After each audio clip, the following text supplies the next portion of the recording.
Assalamualaikum warahmatullahi wabarakatuh.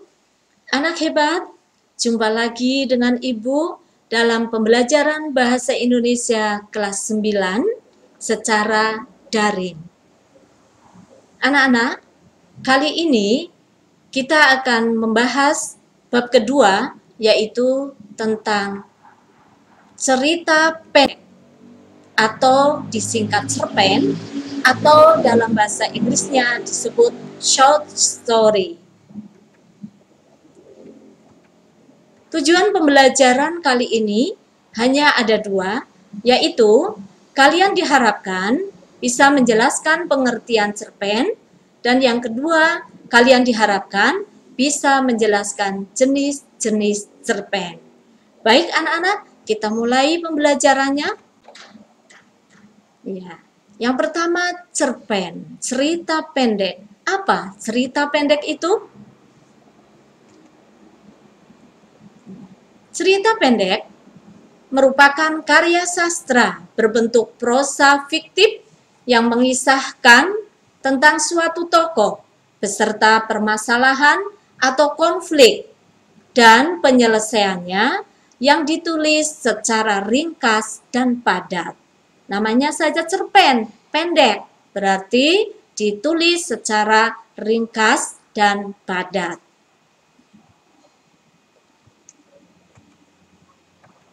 Berikutnya, mari kita pelajari tentang jenis-jenis cerpen. Jenis-jenis cerpen beragam, ditinjau dari berbagai sudut pandang. Kali ini, ada dua sudut pandang yang akan kita pelajari. Yang pertama, cerpen dilihat berdasarkan tema dan isinya. Apa sajakah jenis cerpen dilihat dari tema dan isinya? Ada cerpen anak, cerpen remaja, dan cerpen keluarga. Cerpen anak berisi tentang masalah-masalah yang menyangkut kehidupan anak dan ditujukan kepada pembacanya yang masih anak-anak.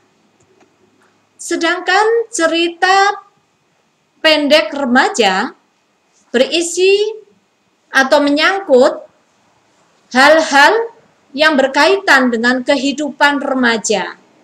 Apa saja hal yang menyangkut kehidupan remaja? Yang paling dominan adalah percintaan dan persahabatan. Dan yang ketiga ada cerpen keluarga. Cerpen ini berisi kisah kebahagiaan dan kesedihan dalam suatu keluarga atau suka dan duka satu keluarga. Kemudian, cerpen bisa dilihat berdasarkan panjang atau jumlah kata. Berdasarkan jumlah kata dan panjangnya, maka ada tiga jenis cerpen, yaitu cerpen mini atau cerpen pendek, cerpen ideal atau cerpen sedang, dan cerpen panjang. Cerpen mini atau cerpen pendek disebut pula dengan short story. Cirinya apa? Cirinya di sini, cerita pendek mini terdiri dari 750 sampai 1000 kata. Kalau dilihat dari jumlahnya, sekitar 16 halaman.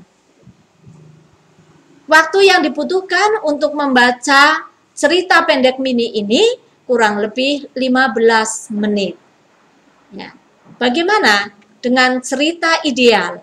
Cerita ideal terdiri dari 2000 sampai dengan 4000 kata atau kurang lebih 20 halaman. Dan waktu untuk membaca cerpen tersebut ada sekitar 20 menit. Sedangkan cerita panjang ini bisa kosakatanya bisa mencapai 10.000 kata. Jumlah halamannya bisa mencapai 33 halaman. Dan waktu kita untuk membaca cerpen panjang sekitar 30 menit atau setengah jam. Itulah anak-anak penjelasan mengenai cerpen, pengertian dan jenis-jenis cerpen. Mudah-mudahan pertemuan kali ini ada manfaatnya dan Ibu berpesan meskipun dalam masa pandemi ini kalian di rumah tetap semangat belajar sebagai siswa yang hebat, siswa yang pintar, harus semangat, semangat, semangat. Terima kasih. Wassalamualaikum warahmatullahi wabarakatuh.